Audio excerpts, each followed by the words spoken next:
Bismillahirrahmanirrahim. In this part C of the fourth lecture on Descriptive Statistics and Islamic Approach, we will focus on the details of how to compute a price index and how this is used to calculate inflation. Before starting to discuss the technical details, we will discuss some general principles of analysis.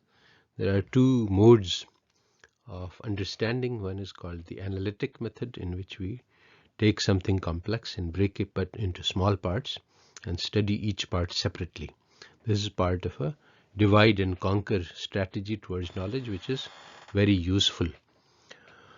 The opposite of this is called the synthetic approach, in which we take all separate pieces and put them all together and study them as a whole.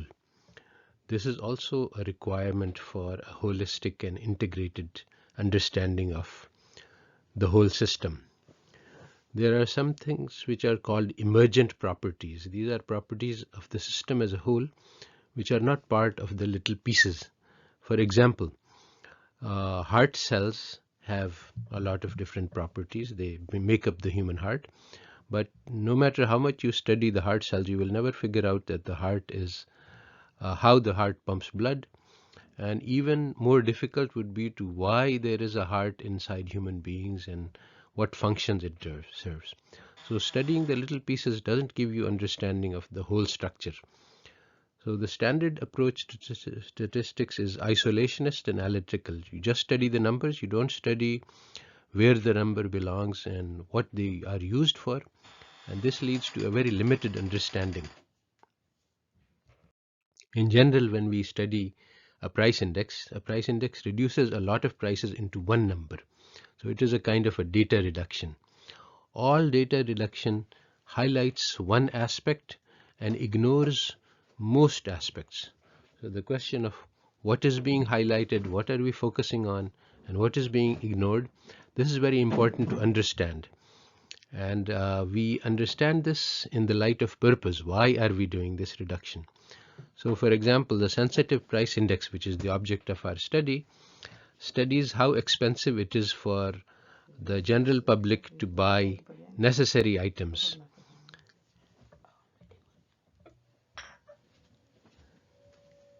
Increases in this index reflect the increased difficulty of buying essentials.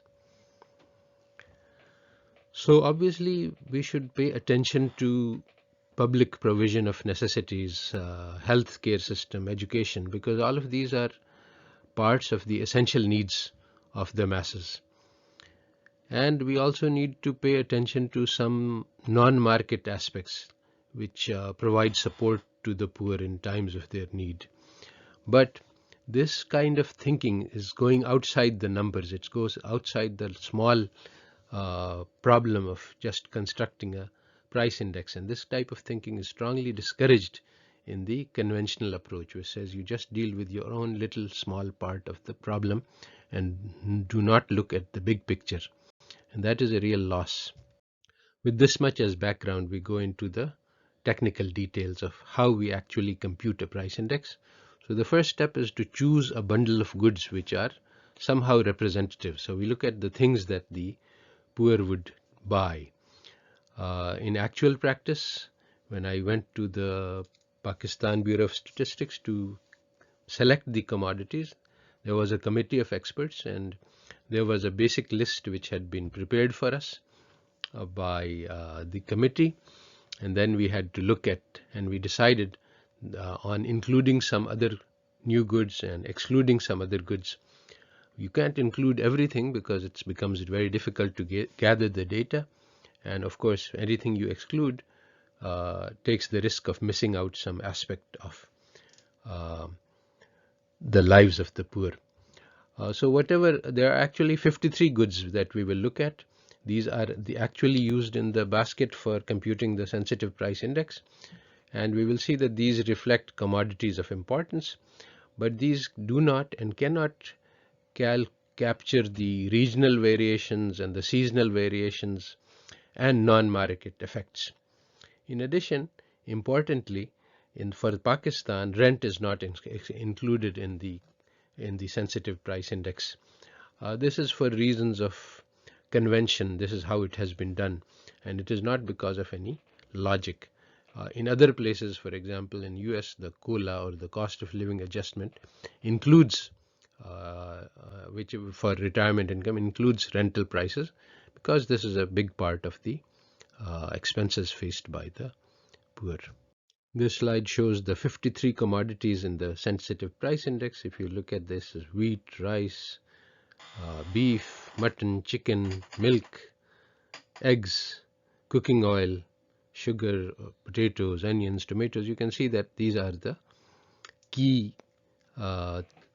commodities which are of importance to those who are poor, and so the prices of these will be of importance. And in a sensitive price index, there can always be some discussion about what should be included, what should not be included.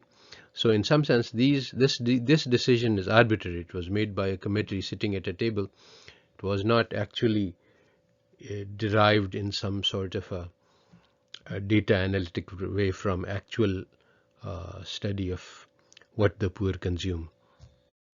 So the second step is to get the prices of the commodities we have chosen. Now I will reduce this to 11 commodities: wheat, rice, chicken, milk, cooking oil, just for simplicity.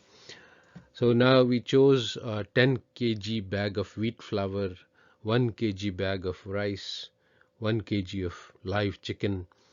So why did we use these units? Why not use 20 kgs or 5? It turns out that these units are arbitrary. It doesn't matter, because what will happen is that we will look at the same bundle and we will price it at different points of time, and we will look at the changes in the price. So the actual amount, whether we choose 10 kg or 5 kg or 20 kg, doesn't matter.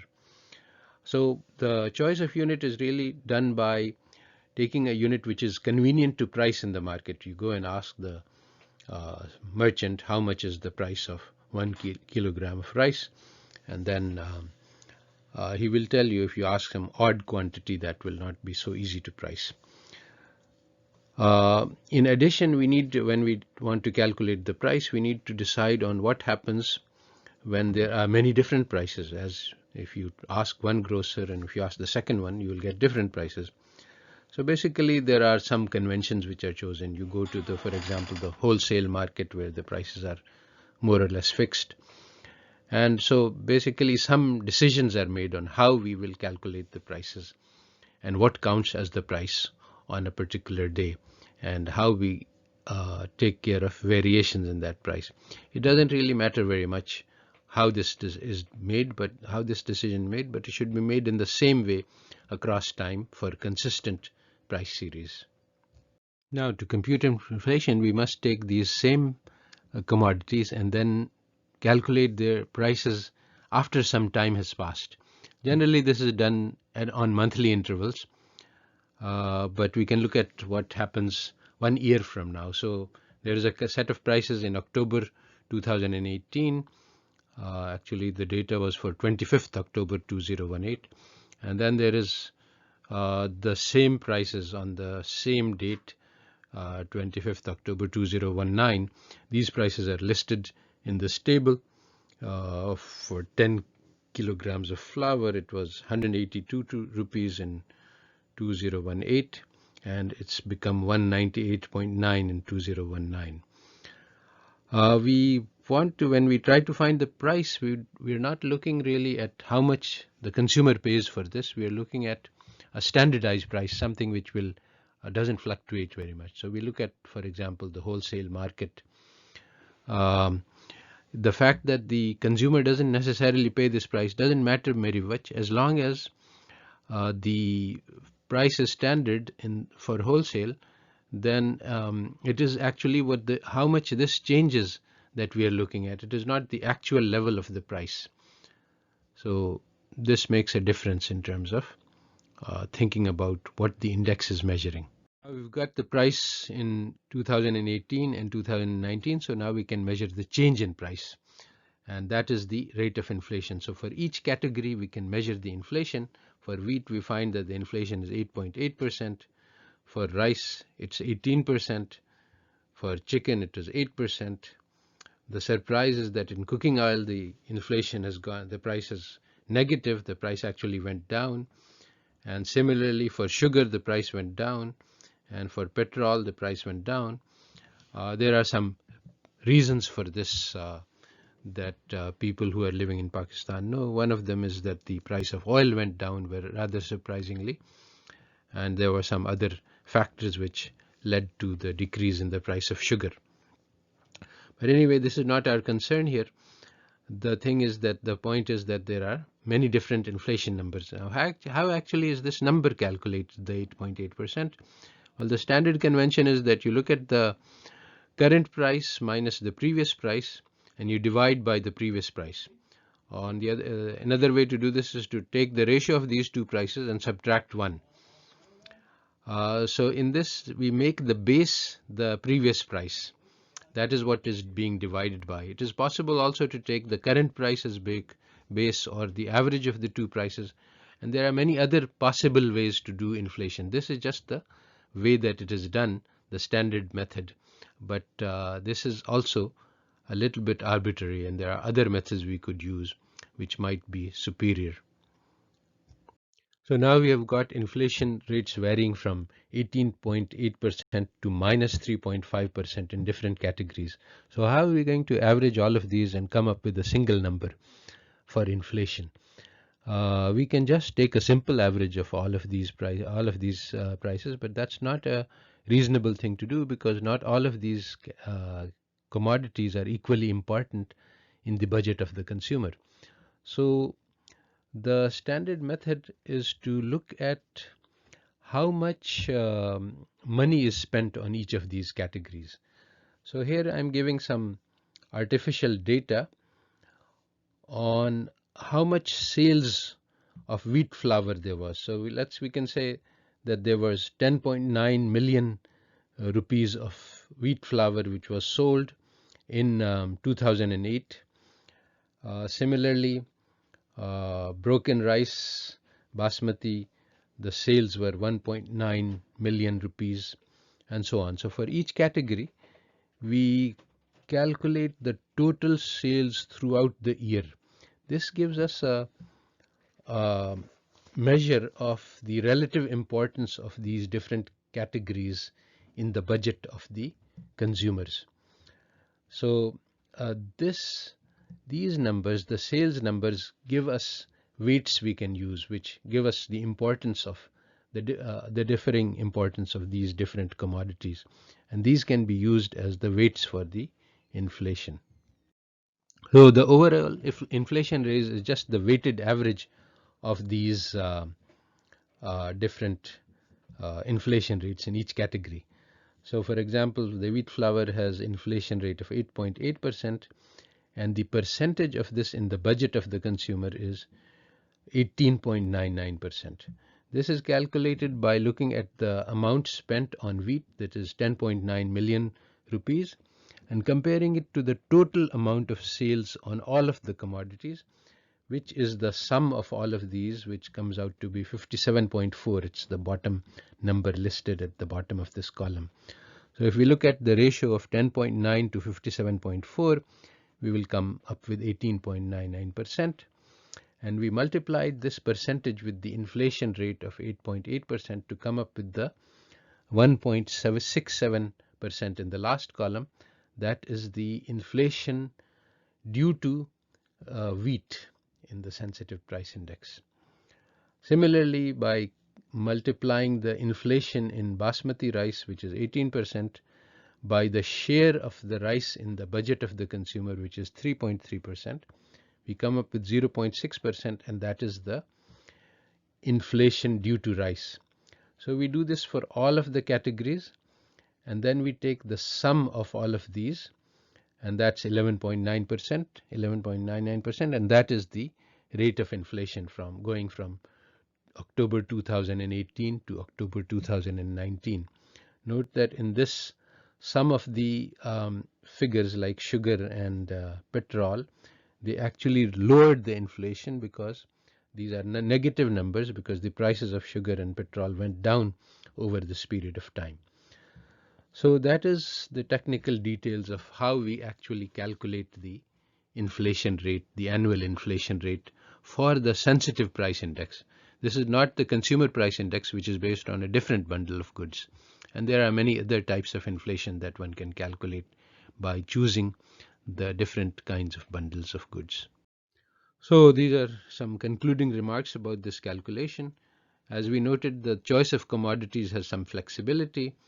Different bundles would be useful for different purposes.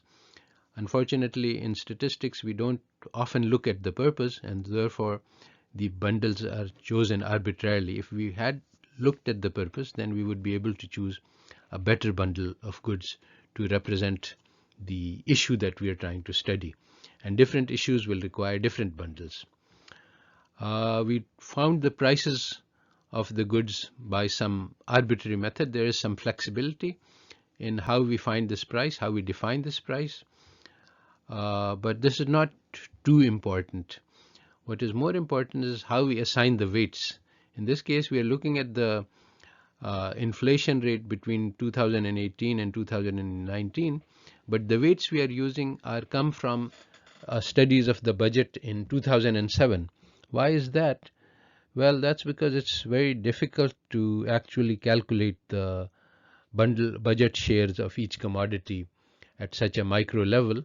And so this is done only from time to time. So this is called inflation measured in 2007 base.